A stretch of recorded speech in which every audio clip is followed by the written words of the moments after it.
NRI అయ్యుండి Indian mutual ఫండ్స్‌లో ఎలా ఇన్వెస్ట్ చేయాలి అని చాలా మంది అడుగుతున్నారనమాట. దాని గురించి ఈ వీడియోలో పూర్తి డీటెయిల్స్ ఇన్ఫర్మేషన్ ఇస్తాను.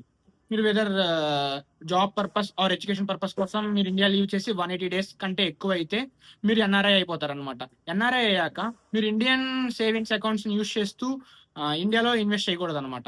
అవి ఫాట్కా రూల్స్, ఫెమ్మా రూల్స్ ఒప్పుకోవనమాట. ఫాట్కా అంటే foreign account tax complaint act ప్రకారంగా మీరు డైరెక్ట్‌గా ఫారెన్ అసెట్స్‌ని ఇండియన్ దాంట్లో ఇన్వెస్ట్ చేయకూడదనమాట. ఇండియన్ సేవింగ్స్ అకౌంట్ యూజ్ చేసి.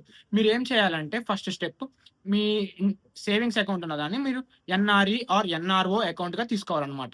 ఎన్ఆర్ఈ అంటే నాన్ రెసిడెంట్ ఎక్స్టర్నల్ అకౌంట్. అంటే మీరు ఫారెన్‌లో పార్ట్ టైమ్ జాబ్ చేస్తూ ఆర్ ఫుల్ టైమ్ జాబ్ చేస్తూ ఎర్నింగ్ చేస్తున్న మనీ. అది యూరో కావచ్చు, డాలర్ కావచ్చు. దాన్ని మీరు ఐఎన్ఆర్‌లో కన్వర్ట్ చేసుకొని invest చేయొచ్చనమాట. సెకండ్‌దొచ్చి NRO account. NRO account ఏంటంటే నాన్ రెసిస్టెంట్ ఆర్డినరీ అకౌంట్. అంటే ఏంటంటే మీరు ఇండియన్ మనీనే ఫారెన్‌లో ఉంటూ ఇన్వెస్ట్ చేస్తారనమాట. అంటే ఏంటి మీ రెంట్స్ కానీ, డివిడెండ్స్ కానీ వస్తుంటాయి గదా! ఐఎన్ఆర్‌లో మీరు ఇండియాలో ఇన్వెస్ట్ చేసినవి. దాని మీద మీరు మళ్ళీ రీఇన్వెస్ట్ చేసుకోవడానికి ఈ ఎన్ఆర్ఓ అకౌంట్ యూజ్ చేస్తారు. ఫస్ట్ స్టెప్ ఏంటి? ఎన్ఆర్‌ఈ ఆర్ ఎన్ఆర్ఓ అకౌంట్ తీసుకోవాలనమాట మీరు వెళ్లి. మీకు అది చాలా సింపుల్ అనమాట. మీరు ఆన్‌లైన్‌లో కొట్టినా మీరు సపోజ్ హెచ్‌డిఎఫ్‌సి ఉందనుకోండి. హెచ్‌డిఎఫ్‌సి ఎన్ఆర్‌ఈ అనే అకౌంట్ కొట్టారనుకోండి ఆన్‌లైన్‌లో. అది కొట్టగానే మీకు అది వెబ్‌సైట్ ఓపెన్ అయిపోతది. మీరు దాంట్లో చేసేసుకోవచ్చనమాట. దానికి కావాల్సినవి ఏంటంటే డాక్యుమెంట్స్ మీ passport, PAN card, Indian address and మళ్ళా ఫారెన్ అడ్రెస్ ప్రూఫ్. ఇవన్నీ ఉన్నాయంటే అయిపోతదనమాట. మీకు ఎన్ఆర్‌ఈ ఆర్ ఎన్ఆర్‌ఓ అకౌంట్ వచ్చేసిద్ది. సెకండ్ స్టెప్ ఏంటంటే ఎన్ఆర్‌ఐ కేవైసీ చేసుకోవాలి మీరు.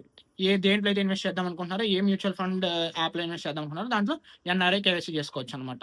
మీరు నా ద్వారా కావాలనుకున్నా, వేరే ద్వారా కావాలన్నా వాళ్ళకి చెప్పారంటే ఎన్ఆర్‌ఐ కేవైసీ చేసేస్తారనమాట డైరెక్ట్‌గా.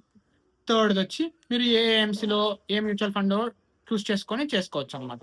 ఇంతే సింపుల్. మీరు దీనికి డైరెక్ట్‌గా మీరు ఇండియన్ సేవింగ్స్ అకౌంట్స్ ఉంటాయి గదా! దాన్ని బట్టి చేశారనుకోండి, మీరు ఇప్పుడు కాకపోయినా 6 మంత్స్ తర్వాత మీకు క్యామ్స్ అని ఫిన్‌టెక్ అని ఉంటాయనమాట. ఇవి మొత్తం డిజిటలైజ్ చేస్తా ఉంటాయి.